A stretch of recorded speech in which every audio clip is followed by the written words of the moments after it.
બાળપણમાં એક વાર્તા સાંભળી હતી. એક કાગડાની ચાંચમાં પૂરી હતી અને ઝાડ ઉપર બેઠો હતો.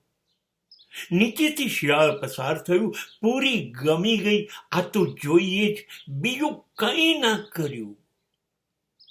કાગડાભાઈ,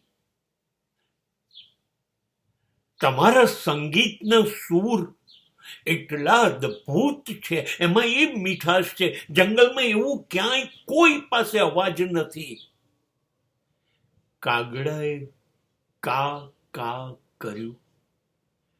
પૂરી પડી ગઈ. શિયાળ ખાઈ ગયું. બસ ચારે બાજુ શિયાળ છે.